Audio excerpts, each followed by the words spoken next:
In the group stages in Ivory Coast. We were also in the last game. We had not to lose, and this is the same thing for tomorrow. If we don't lose the game tomorrow, we are in the next round, and that is the most important thing for us. The other way, we all know that the opponent of tomorrow will be a tough one. It's not the first time we play against Zimbabwe. I'm 4 years as a coach in South Africa, and every qualifier for AFCON or for World Cup, Zimbabwe was in our group. So we know them very well. They know us very well also, but they also like to win against us. We felt that already in the previous matches. So again, it will be tough tomorrow, and we have to achieve our best level to make a good result. Thank you. Claire, please. Good morning, everyone. I think as the coach has alluded to the game, it's very important to get a result tomorrow. For us, we are focused on the game.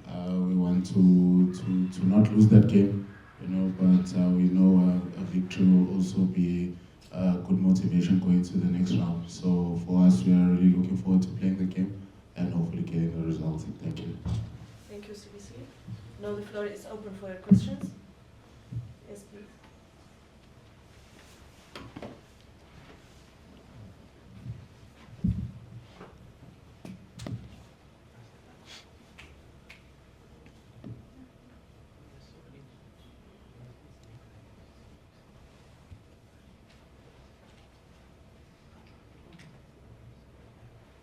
Good morning. Good morning, everyone. Yasin Shari, journalist at the Moroccan News Agency. My question, you hear me? Can speak a little bit louder? Hello, test, test. Speak a little bit louder. Test. Okay, go. Thank you. My question for both coach and player. What lessons did you take from the last two games, and how can they help you against Zimbabwe? Thank you. Can you repeat it, because I didn't understand? Lessons from our last First two games. lesson from the two last games. The two last games, our two last games. Lessons from. The first one was good. We won it. The second one was not so good because we had a defeat.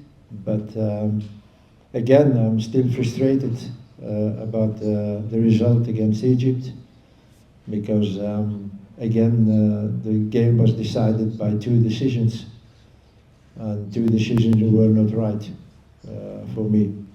And I repeat again, for the moment there are so many rules that nobody knows anymore what to decide when there's something happening. And that was the case, I think, in the two things that happened. First, the penalty against us. Okay, my player touched Salah, but it was not a kick it was just touching. So if you get a yellow card for that, okay, but if you get a penalty for that I don't understand.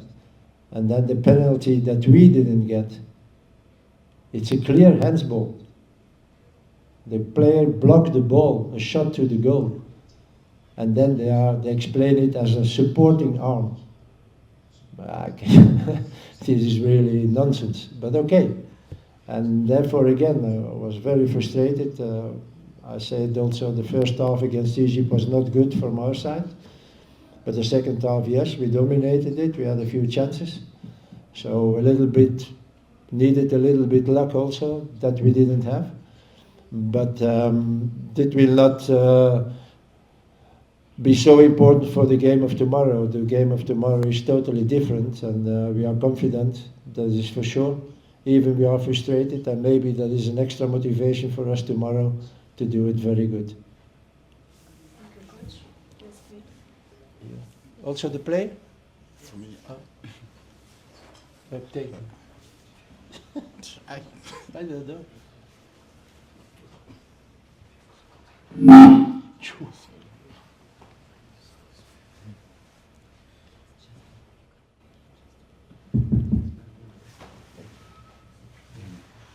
I think the biggest lessons we've taken away, from this tournament, it's not how you do it. It's just you have to do it.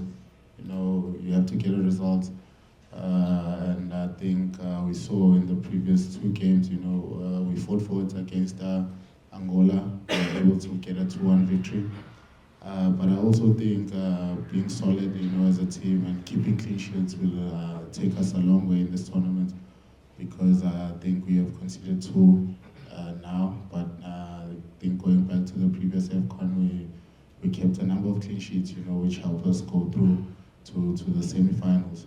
And I think that's going to be very important. So I think that's the biggest takeaway from the tournament right now. Thank you. Yes, please. Right. Good morning, Coach. Let's look at your tactical approach to the game. Will you be making any changes to your starting formation against Zimbabwe, considering your recent performance against Egypt?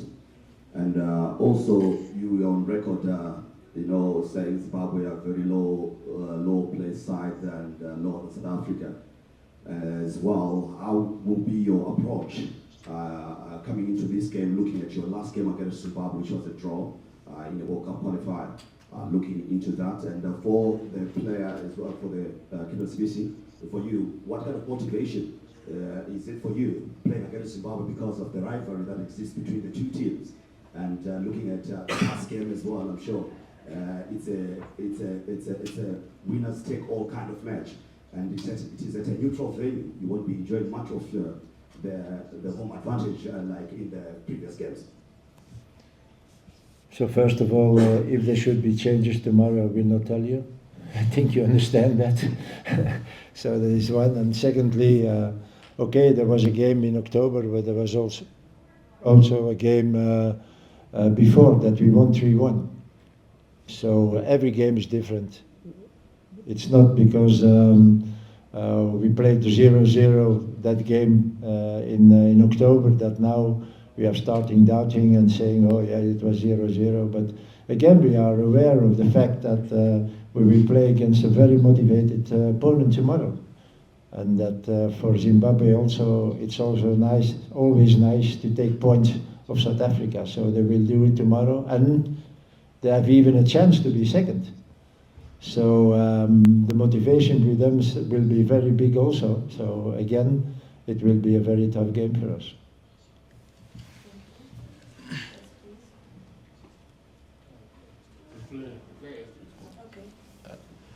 Yeah, look, I think when it comes to the motivation side, we are always motivated, to play against Zimbabwe.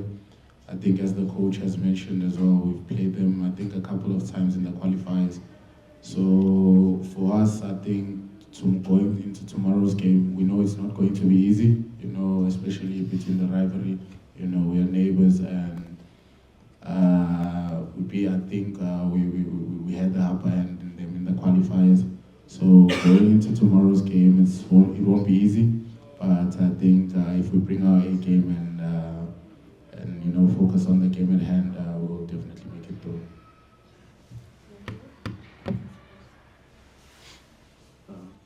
Hello, Coach. It's from Midwestern Times. You speak about the penalty that was given to Salah, but the incident itself where Mudau flailed his arm, he does it often. We've seen it in the PSL. Is there an element that you speak to him to say, we need to watch out for that because it could lead to a penalty? I know you contested the decision, but the fact that it's not something that's the first time it happened, do you speak to him and say, we need to watch out for that because it could lead to a penalty again? Yeah, but first of all, it was not the intention of Colisha to slam Salah. He just wanted to protect. And this is also something you have to take in account when you look at the pictures, at the fact that he was not really doing this. He was just protecting. And if you touch the player, then it's the difference between touching and hitting. And this is what I tell when I say there are too many rules now. When there's something happening, yeah, is it that, the sun is shining or the rain is falling or whatever, yeah, and that is not true. So the evidence of things is lost now. And this is a pity. That's why they give them a yellow card and a penalty, because for them it was hitting the player. And this is not true. And if Salah, after the game, when I asked him, hey, what's this? You know, in Premier League they kill you every week, and now he said, yeah, but okay, he hit me. He touched me, sorry. But I was so surprised that it was penalty. And this is something they have to learn also when there is a VAR and when they see things like that. What is the intention of a player? When there's somebody going alone to the keeper and you kick him from behind, yeah, there is no question then that this is up, red, go home, man. You don't do that. But not a thing like this. And this is frustrated when you see that. But again, yeah, you can tell the players, guys, take attention, they did and that, but then they're not free to play anymore. If a player has to think, oh yes, no, I have to keep my arms like this, come on, this is not football. So, and they have to look for the difference between what is really happening there, and not always going to facts from, yeah, look, he's going with his arm like this, he hit the player, and he's yellow and a penalty. So, and that is what I mean when I say too much rules. But you can't ask the players and saying, hey, take attention now. The only thing you can say when you're in the 16, keep your arms to your body. Don't, that's the only thing, but for the rest, yeah, it's in the game. It's emotional. And again, Kolisa didn't want to hit Salah. He just touched him.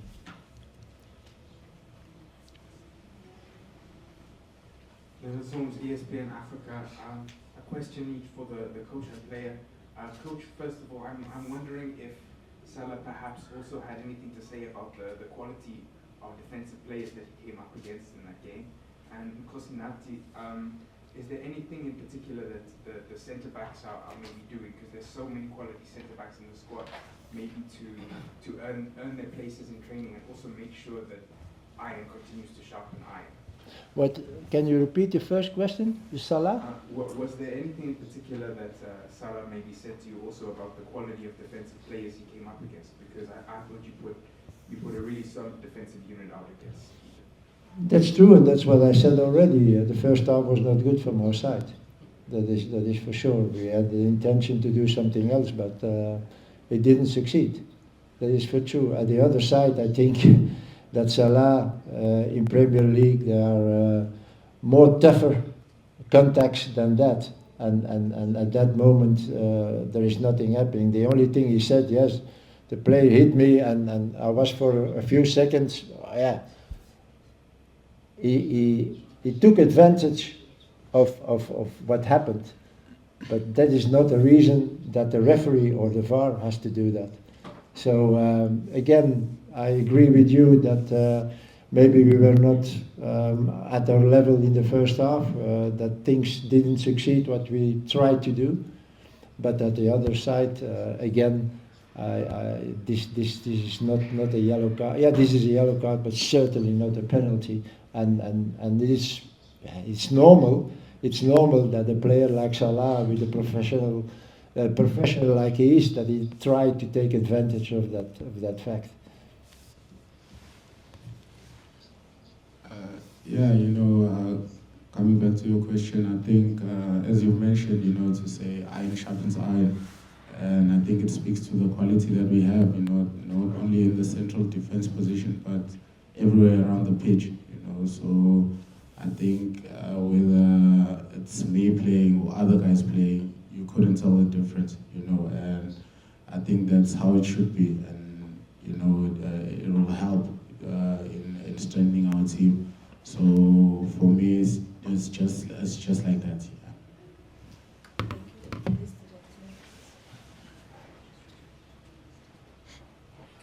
Yeah. Brian, the African football coach. The Zimbabwe coach spoke before about the mentality and the mental recovery of the players, and he also spoke about your game and that Bafana can't cry over spilt milk. Is that mentality something that you worry about going into the next game, considering how you lost to Egypt and the bad decisions not going your way? No, not at all. And again, this is the evaluation of the coach of Zimbabwe. So it's, I don't listen to what other coach is saying about my team. I know how my team is. I know that they will be ready for the game of tomorrow, and we will see after 90 minutes what the score is. Thank you. Yes, please. Hi, Coach. Mike Morton, Backpage Media. Coach, how surprised were you that Egypt lined up with 5 at the back? And what does that say about the impression that South Africa is leaving in terms of an attacking threat that nations such as Egypt are now deciding to go 5 at the back against Bafana Bafana? Yeah, I don't know. You know, let's hope that Egypt is playing tomorrow for the 9 points.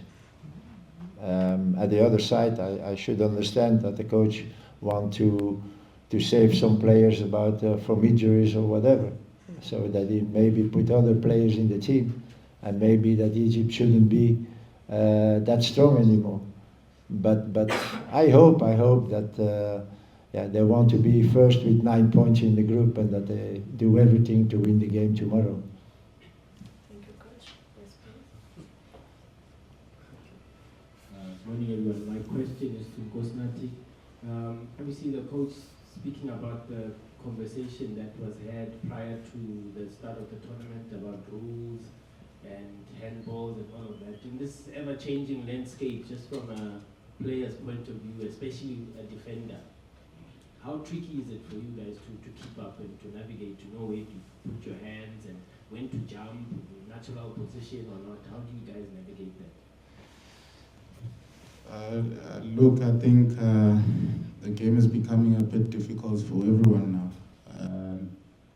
I think, as you mentioned, you don't even know when to jump, when to use your hands, because when it comes to natural and unnatural, what might be unnatural to you might be natural to me. So it becomes blurred in those terms, and it's a bit difficult. It's a bit difficult.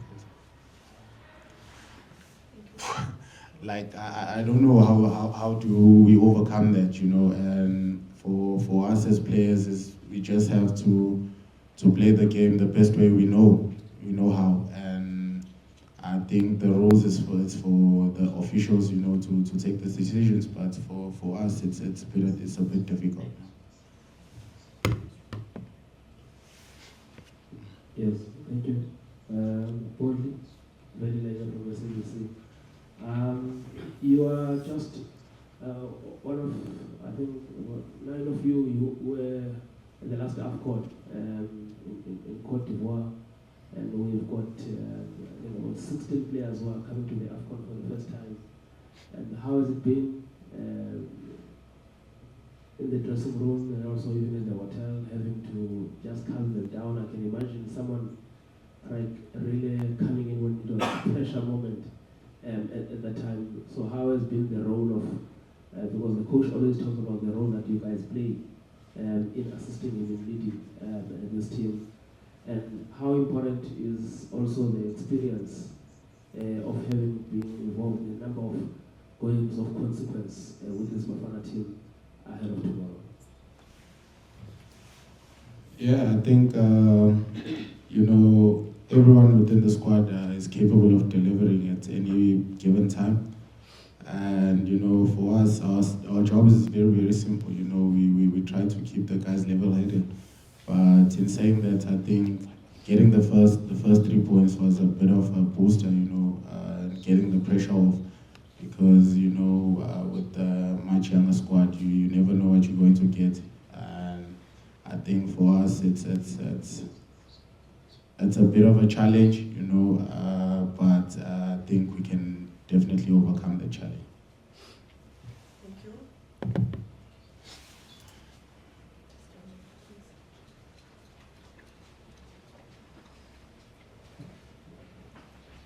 Yes, sir. Thank you so much. Thank you so much. My question is for Coach. Coach, The last time when you guys faced Zimbabwe in the World Cup qualifiers in Durban, they were under a different coach. They are under a new coach now. You were saying it's going to be a very, very difficult game. What would you say would be the most dangerous part about this current Zimbabwe team? There's a new coach, and they're playing a different way also. So this is not anymore Zimbabwe of 2 months ago, or even Zimbabwe of 6 months ago. They play different. They are very aggressive in the good way. It's not brutal, but they are aggressive. So and yeah, it's another team. So for us, again, it will be tough tomorrow, and we'll have to achieve our best level to beat them. Thank you. The last one, please. My question is for you, Bonella. Just to take you back to the issue of refereeing and stuff. And it's nice, I guess, to get it from a player's perspective these days sometimes. Isn't it important time that maybe officials must consult players when they take these decisions? So that you guys must make inputs, because they see it elsewhere, take decisions and then dump them on you guys, and you have to execute, which can be a very, very difficult thing. Similarly with fixturing, they see it elsewhere, give you more games, you are not resting, and you've just been piled up with a lot of stuff. Isn't it time that officials must take into considerations what players feel about certain situations? I think for us, we just want to play. We just want to play, and I don't think such decisions. How can you call it? I don't think such decisions are considered, in terms of the player's perspective. But in saying that, we can't cry over sportsmen, can cry over, certain decisions. For us, we just have to do the job. Whatever decision they make, it's up to them, and whatever they do, it's final. Thank you, Coach. Thank you all for being here. Just a quick reminder, the training starts at 4 at Arbi Belbark Stadium. Thank you. Thank you. Please. What?